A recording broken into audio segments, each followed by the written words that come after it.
శ్రీ సాయి భగవానునితో పెనవేసుకున్న బంధం పువ్వులు పుప్పొడిలా పెనవేసుకున్న పవిత్ర బంధం, పరమాత్ముడితో ఏకత్వాన్ని సాధించే జీవన ప్రయాణం.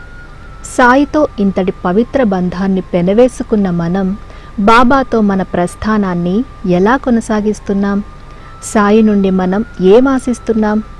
సాయిని ఆశ్రయించిన వారందరూ మేం బాబా బిడ్డలమని వారితో రుణానుబంధం చేత చేరుకున్నామన్న అవగాహనతో ఉంటాం. ఏదో కారణం చేత బాబాను చేరుకున్నాం. ఆ తరువాత ఆయనను ఎలా అర్థం చేసుకుంటున్నాం అన్నదే ఇక్కడ ప్రధానమైన అంశం. సాయిబాబా అనగానే కోరిన కోరికలు తీరుస్తారని, నిత్యకృత్యంగా జీవన ప్రయాణంలో ఎదురయ్యే ఇబ్బందులను తీరుస్తారని మెజార్టీ భక్తులకు ఉన్న అవగాహన. ఇక్కడే కొన్ని విషయాలను మనం పరిశీలించుకోవాలి. బాబాను ఆశ్రయించిన తరువాత కూడా తాపత్రయాలతో కొట్టుమిట్టాడుతూ రేపు ఎలా అన్న బాధలో ఉంటే బాబా పట్ల మనకు భరోసా ఉన్నట్లా లేనట్లే. సాయి ఆశ్రయంలో ఉన్నవారికి ఖచ్చితంగా రేపు ఎలా అన్న సంశయం ఉద్భవించకూడదు.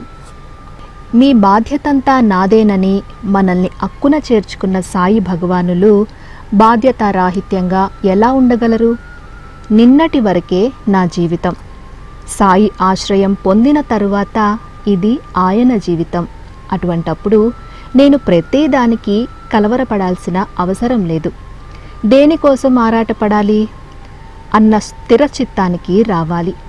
కొద్దిమంది భక్తులు అంటారు, బాబా వద్దకు రాకముందు మేం సర్వం కోల్పోయామని. కానీ బాబా దగ్గరికి వచ్చాక అసలైనవి కొన్నింటిని కోల్పోవాలి. అవే ఆశ, వ్యామోహం, ఆరాటాలు. వీటిని విసర్జిస్తే భగవంతుణ్ణి ఏమీ కోరలేం. మనకు ఏదైనా కావాలని బాబాను పూజించి ఆరాధిస్తే ఈ ఆరాధన ప్రేమ బాబా పైన కాదు, మనం కోరిన కోరిక పైన మనకు ప్రేమ ఎక్కువగా ఉంటుంది. ఆహారం కోసం భగవంతుణ్ణి ప్రార్థిస్తే అది ఆహారం మీద ప్రేమే తప్ప బాబా పైన కాదు.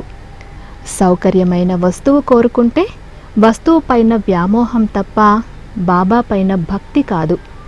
ఒక తల్లి తన కూతురికి కొడుకు పుట్టాలని సాయికి సకలోపచార పూజలు చేస్తుంది. మనవడు పుట్టాక మనవడికి సకలోపచారాలు చేస్తుంది. మనవడు లేనన్ని రోజులు బాబాను పట్టుకున్నావు. మనవడు రాగానే బాబాకు ఒక నమస్కారం పెట్టి మనవణ్ణి ఎత్తుకున్నావు. అంటే మనవడిపైన నీ మోజు తప్ప బాబా పట్ల ప్రేమ కాదు.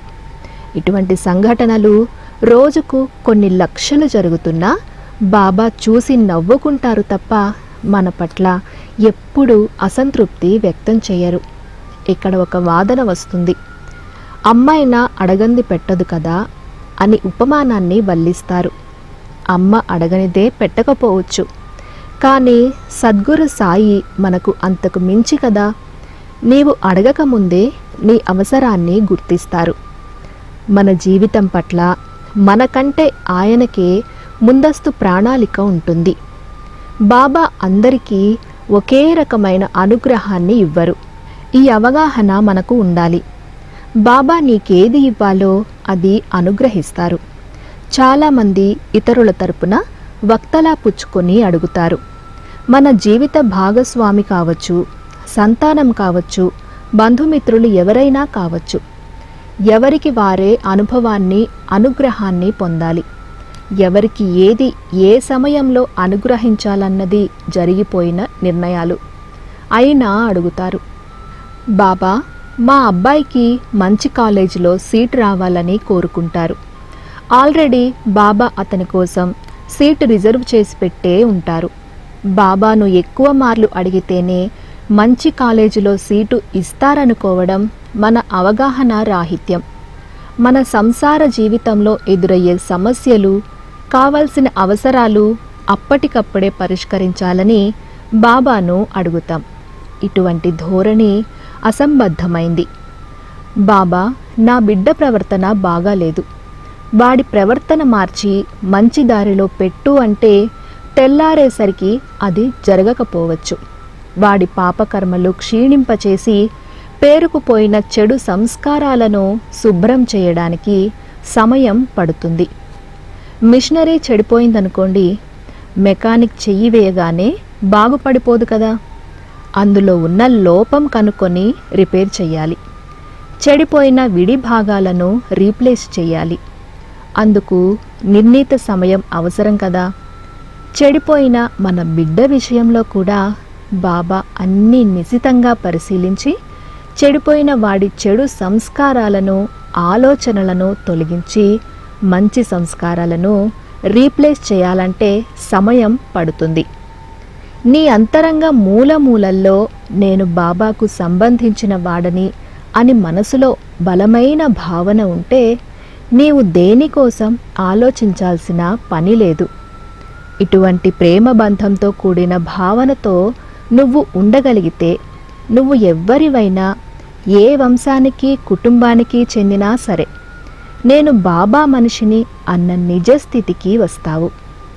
జన్మజన్మల సంస్కారాలతో వచ్చిన అదృష్టం చేత నేను బాబా దాన్నయ్యాను, బాబా నావారయ్యారు అన్న భావనతో ఉన్నప్పుడు దేనికోసం ఆరాటపడాల్సిన అవసరమే లేదు. ఇలా స్థిరమైన విశ్వాసంతో ఉన్నవారు అసలైన అదృష్టవంతులు. నేను బాబాకు సంబంధించిన వాడిని అని తెలుసుకున్నవారు ఎంతో గుప్తంగా ఉంటారు. వారి ఆత్మానంద స్థితి గోప్యంగా ఉంటుంది. ఎక్కువగా మాట్లాడరు. లౌకిక విషయాల పట్ల అనాసక్తితో ఉంటూనే లౌకిక బాధ్యతలను నిర్వర్తిస్తారు. ఉద్యోగపరంగా, కుటుంబపరంగా ఉన్న బాధ్యతలను ఇతరుల కంటే సమర్థవంతంగా నిర్వహిస్తారు. చాలా కొద్ది మందికి ఇలాంటి స్థితి వస్తుంది. ప్రయత్నిస్తే ఇటువంటి ఉన్నత స్థితికి మనము చేరుకోవచ్చు.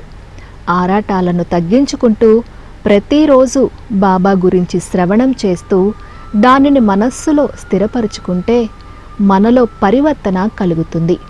మన మనస్సులో అంతరంగ ఆలోచనల్లో బాబా విషయాలే నింపుకుంటే ఆరాటాలకు ఇక అక్కడ చోటెక్కడుంటుంది.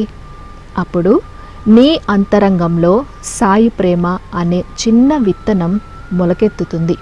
ఆ విత్తనానికి బాబా ప్రేమలో ఉబికి వచ్చిన అనుబంధపు పన్నీరును రోజూ పోసి సంరక్షించుకుంటే అది మహావృక్షమై ఆత్మానంద స్థితి అనే మధురమైన ఫలాలను ఇస్తుంది. అసంతృప్తి, ఆరాటాల జీవితానికి తెరపడుతుంది. ఈ విధంగా సాయితో లభించిన సాంగత్యం ఫలప్రదమవుతుంది.